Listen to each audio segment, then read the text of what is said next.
આ ફિલ્મની ટેકનિશિયન ટીમમાં પ્રથમવાર મનુભા ઝાલા કેમેરામેન બન્યા.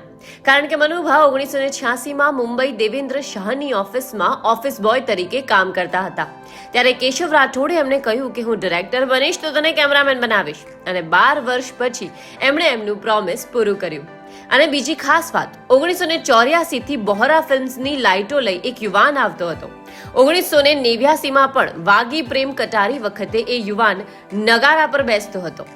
વટનો કટકો વખતે પણ તે બોહરા સ્ટુડિયોમાં મળતો. નાગ દેવતા, મારા દેશની ધરતી, માડી જાયાનું મામેરું વખતે પણ બોહરા સ્ટુડિયોમાં એ મેનેજર હતો. કીર્તિ રાવલના સાસરિયા વખતે પણ એ મળ્યો હતો. આ એક યોગાનો યોગ હતો. એ હંમેશા પોતાના કામમાં મગ્ન રહેતો હતો. એની લગન જોઈ કેશવ રાઠોડ હંમેશા એને પ્રેમ કરતા, એ પણ એમની સેવા કરતો. કેશવ રાઠોડે યુવાનને પણ મુહૂર્ત શોટમાં બેસાડ્યું. એ મહેનતકશ માણસ એટલે મગન ચૌહાણ. મામા તરીકે આજે એને લોકો ઓળખે છે. એ ફિલ્મનો સાઉન્ડ રેકોર્ડિસ્ટ.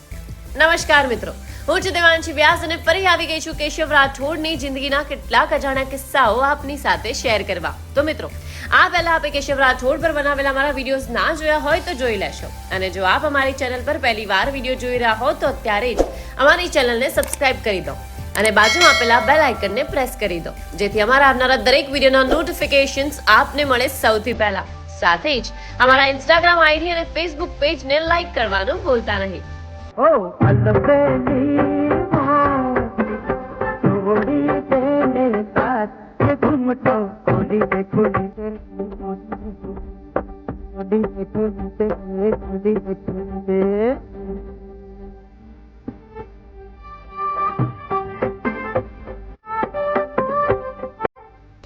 અને મુહૂર્તમાં ત્રીજો એક યુવાન જેને બેસાડ્યો એ લાઇટમેન હતો. હંમેશા રાત્રે છુપાઈ છુપાઈ ગીતો ગાયા કરે.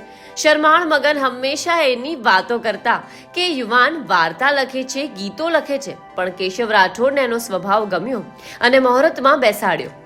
તે સ્વર્ગીય ભાઈલાલ કાગડા ઉર્ફે એમની ધૂળકી તારી માયા લાગીના લેખક ગીતકાર. જણાવી દઈએ કે આ જ ફિલ્મોનો બીજો ભાગ કેશવ રાઠોડ હાલ શૂટ કરી રહ્યા છે, જેમાં તેમના દીકરા ચંદન રાઠોડ અને ધુડકી રાની શર્માની જોડી ફરી એકવાર સાથે જોવા મળશે.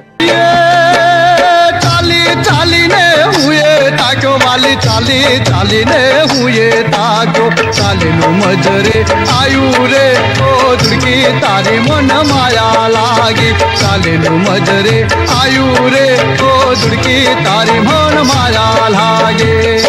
ત્યારે તો ત્રણેયની પ્રથમ શરૂઆત હતી. એમની સાથેના સંબંધોની વાત પછી કરીશું. પણ જીવતર ફિલ્મના શૂટિંગને 10 દિવસ થયા ને પૈસા ખૂટી ગયા. હવે શું? આ તો પહેલા જ કોળીએ માખી આવી. પણ તેઓ હિંમત ન હાર્યા ને એમના મિત્ર યોગેશ ઠાકરે આર્થિક સહાયની જોગવાઈ કરી આપી. પરંતુ ફિલ્મ પૂરી થયા પછી બીજું કામ કયું? એમણે કમર કસી લીધી હતી અને જીવતર ફિલ્મ પૂરી થતાના 15 દિવસ પછી જ એમણે બીજી ફિલ્મ ભાઈની બેની લાડકી શરૂ કરી દીધી. એ દરમિયાન એક દિવસ ગાર્ડનમાં શૂટિંગ કરતા હતા ત્યારે મહેન્દ્ર બોહરા આવ્યા અને લાઇટમેન જાદવને મારવા લાગ્યા. શું વાત હતી એ ન સમજાયું, પણ મેનેજરમાંથી કાઢી મૂક્યો. બીજે દિવસે મગન ચૌહાણને કેશવ રાઠોડે સાઉન્ડ રેકોર્ડિસ્ટમાં રાખ્યા. તો મહેન્દ્રજી કહે આ માણસ કમ્પાઉન્ડમાં ન જોઈએ. એમણે મગન ચૌહાણ સાથે ઝઘડો કરીને કહ્યું કે મને તમારો સ્ટુડિયો ન જોઈએ. સૌ પથિક આશ્રમ ચાલ્યા ગયા. મૂળ કારણ તો એ હતું કે સ્ટુડિયોમાં 2 યુનિટથી વધારેનો સમાવેશ થાય એમ નહોતો અને બોહરા શેઠે 3જા યુનિટનું પણ બુકિંગ કરી લીધું હતું. ભાઈની બેની લાડકી મા બાપને ભૂલશો નહીં અને 3જું યુનિટ રામભાઈ ભીમાણીનું ઢોલો મારો મલકનો. એમાં મગન ચૌહાણનો શું વાંક હતું?